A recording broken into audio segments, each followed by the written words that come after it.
Hello, everyone, and welcome to another edition of the Steel City Underground podcast. I am your host and founder of Steel City Underground, Joe Kuzma.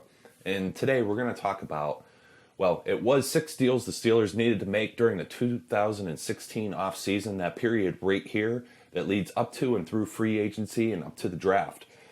However, one of these deals, well, kind of already happened, and we have another bonus one. So we're doing addition by subtraction today. I'm going to start out of order from when I originally posted this on the SteelCityUnderground.com website. I'm going to start with James Harrison.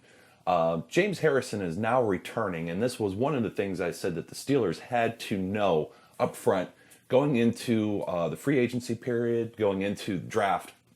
We had to know if the Steelers needed an additional outside linebacker. So it looks like they're pretty set at the position. James Harrison going to fulfill his contract, play out the remaining year that he has left. He's going to be 37 years old, still a beast, still a contributor, still one of the greatest Steelers of all time.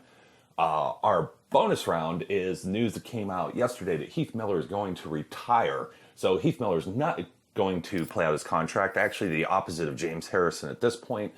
Doesn't really come as a surprise, but I thought Heath might have a year or two left. A lot of people were talking about cutting Heath Miller. I said, Heath Miller is one of those guys you're not going to release. You're not going to want to release. It's not like the productivity went down. It's not like people were yelling boo on, 3rd and long. They were yelling Heath instead. And, it's kind of interesting on a sidebar to see if we're still going to be doing that, because anytime Matt Spaeth or Jesse James caught a touchdown pass last season, people were still screaming Heath in the crowd. So it will be interesting to see in the same vein of when fans thought Troy Polamalu was still on the team, but it was actually Ross Ventrone playing special teams. Anyway, back to Heath Miller. Steelers are going to be looking for a tight end now, so that's going to be another deal that's going to need to be made either in free agency or through the draft.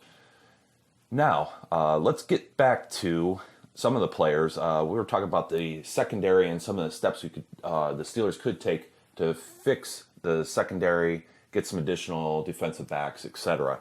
And one of those players that's set to hit free agency when the league's year starts in March is William Gay. And William Gay is the top cornerback on the team without any doubt. He's usually covering the wide receiver one. William Gay also didn't give up a touchdown, as I mentioned before. Didn't give up a touchdown. The only starting cornerback that didn't give up a score in the NFL this season. I feel that he's probably the most valuable asset, or one of the most valuable assets that the Steelers will try to retain heading into this offseason. And then, of course, when you're looking at free agency, you're looking at salary cap and thinking the Steelers don't have a whole ton of money. They are going to save some with Heath Miller departing now heading into retirement. I think some of that money is going to go to Le'Veon Bell. And here's why. A lot of people think, well, we're just going to franchise Le'Veon Bell. We're going to let him play a year, make sure he's healthy. Some of that might be true, but the Steelers typically try to extend any of their marquee players 1 year out from when they're set to hit free agency. And I don't think that the Steelers necessarily want to spend big money. And it's going to be tough because Le'Veon Bell is definitely one of the top running backs in the league, injury or no injury. And the injuries really haven't been his fault. I mean, let's face it, he's been targeted by some dirty players. Both of those Bengals games, having his knees taken out, that could really happen to anybody. I mean, it happened to D'Angelo Williams kind of by accident too. So as you could see, it shouldn't hold that against Le'Veon Bell's once-in-a-lifetime type talent. It is a shame, though, because unlike another player we're going to talk about in a minute, Le'Veon Bell was not a first-round draft pick, so they can't just add the fifth-year option to him and extend his rookie deal. They're going to have to get something done, and if they try to franchise tag Le'Veon Bell, for those who aren't aware, we did post a guide up on SteelCityUnderground.com about free agency, frequently asked questions and terminology, kind of a glossary or a dictionary, as you will, that explains like kind of what a franchise tag is, what the salary cap is. So if you're unfamiliar with some of these terms, I encourage you to head on over to SteelCityUnderground.com, click on guides, and take a look at the free agency FAQ. But getting back to Le'Veon Bell, if we franchise tag Le'Veon Bell, it's going to cost the Steelers an average of the top 5 running back salaries across the league. So it's an awful lot of money either way you look at it. And if you just continue to keep tagging Bell, you're going to add 120% to the following year. So his salary just keeps going up, going up, going up. That's why I don't think the Steelers are going to be big spenders. You're going to want to keep Antonio Brown as a Steeler for life. They're going to want to lock up Le'Veon Bell. I doubt they let him walk. They're going to need room. They're going to need some money in order to position themselves to make one of these big contract offers that's totally kind of unlike the Steelers. I mean, let's face it, they let Mike Wallace walk, which was definitely a good move at the time. I was always an Antonio Brown fan. They just don't pay for big free agents. They just don't pay a lot of money, like an Alan Faneca even, for their own free agents sometimes. So it will be interesting to see, but I do expect the Steelers to work out this contract during the offseason, probably before we kick off in September. The other free agent, well, not free agent to be, but I mentioned first-round pick, David DeCastro, first-round pick, heading into the final year of his contract. He can be extended for a fifth-year option since he was selected in the first round. And just like Cam Hayward last year, I expect the Steelers to not only use this fifth-year option to extend DeCastro's contract, but then I fully expect them to work out a long-term deal and restructure that fifth year into multiple years and use whatever remaining cap space they don't use in free agency to give DeCastro a pretty healthy bonus front-loaded this year. So look for Dave DeCastro, first-time Pro Bowl guard this year, to be signed for the long term with the Steelers. Another deal that I think is going to have to happen, and I've mentioned this in my podcast about the secondary, is Cortez Allen. The guy is basically disappeared. He's a ghost. You haven't seen him all last year. I think the only game he played in was the New England game. He wasn't very good.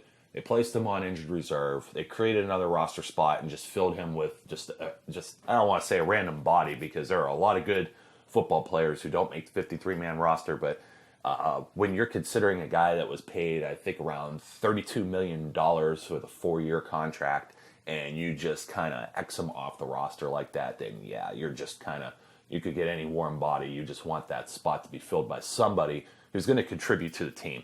And I don't feel that Cortez Allen at this time is one of those players. If the Steelers end up releasing Cortez Allen, they could do so with what's called a June 1st designation. They've done it in the past when they had to decide between LaMarr Woodley and Jason Worlds.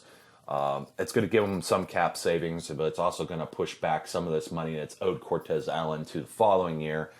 It's not the most healthy situation. It was a bad deal. They're losing money either way. But I do expect them to release Cortez Allen before, maybe around the March period when free agency starts. They could still do that with the designation of June 1st. They don't have to wait till June 1st. But that salary cap money actually doesn't come into effect till after June 1st. Just to make it clear, even if they do cut them, it's not going to really help the team until June, and most of your free agents are already going to be your bigger names are going to be signed. So Steelers, they'll give them a little bit of extra money for doing an extension of somebody like David DeCastro, for example. So I expect that money just to be shifted internally. And finally, I think the last move the Steelers are going to make is going to be one for a backup quarterback. There's always a lot of speculation out there. I've heard everything from the Steelers pursuing the Kansas City Chiefs backup, Chase Daniel. I think Chase Daniel is going to be highly sought after by teams that have more money. He's shown a lot of poise in his few starts in the league, getting some regular snaps ahead of Alex Smith. And, that's all people need to see. I mean, we've seen it with Matt Flynn. We've seen it with Ryan Mallett. Ryan Mallett didn't even get any actual reps up in New England for Tom Brady, and teams were still kind of looking after him. So teams were even pursuing Kirk Cousins before he had the year he had last season with the Washington Redskins. So I think when you're looking at somebody like a Chase Daniels, it's not someone that the Steelers are probably going to pony up the money that's needed just to be a backup, just to be somebody sitting behind Ben Roethlisberger. But they do need insurance in case we have another season where quarterbacks just dropping like flies. And the quarterbacks we had this season with Bruce Gradkowski and Michael Vick, they're both going to be free agents this year. And if you heard one of Mike Tomlin's last press conferences, he said he just didn't seem very impressed with the backup quarterback situation overall. So the Steelers could be looking at somebody from the outside, but my gut feeling tells me Bruce Gradkowski is going to be back. He's the consummate backup. He loves being in Pittsburgh, and he knows the system, and that's the biggest thing. You have Landry Jones. Landry Jones essentially got shoved kind of like a ceremonial fourth stringer because they brought in Michael Vick and they already had Bruce, who was hurt. Landry got a lot of snaps in the preseason. He knows the system, and he's still under contract for another year. So as much as sometimes I defend Landry Jones, and trust me, I do that from a standpoint of, hey, look, the guy's not as bad as some people make him look, but he's not Ben Roethlisberger, and he's probably not a starting quarterback in this league. But you could do worse than having a third-string quarterback that's won games in the NFL, that's had a little bit of experience playing in the regular season with the first teams, and has been in this system for several years. I don't think in that situation that the Steelers are going to look to use another draft pick like they did to get somebody like Landry Jones several years ago, for the mere fact that we are missing 2 conditional draft picks that we gave away for Brandon Boykin. That one goes to the Eagles, and the other draft pick that we gave away to acquire, Josh Scobie. So that goes to Jaguars. Steelers missing 2 draft picks. They're not going to burn one on a quarterback, at least not this year. And I think Landry Jones stays. Bruce Gradkowski will be back. And the guy I didn't mention, hot topic all the time, Michael Vick. Sorry, guys. Michael Vick, I think, let me check here. He's going to turn 36 this summer. He's just... I don't know. He just looks like he's done. He's been in the league for a long time. It's nice to have a veteran presence. I know he's well liked. He was accepted by the team, well liked by the coaching staff. But just facts are facts. Everything has to get flipped backwards for him with his left arm. Sure, he might have another year under his belt in this system. He was brought in, midway through training camp. Whatever you want to say about him not learning the playbook, all you need to know is that Landry Jones won the backup job over him. And we have seen the last of Michael Vick in the black and gold. I hope you enjoyed our podcast. Look forward to speaking to all of you on social media. Follow us on Facebook and Twitter. And as always, you can check out all of our articles on SteelCityUnderground.com.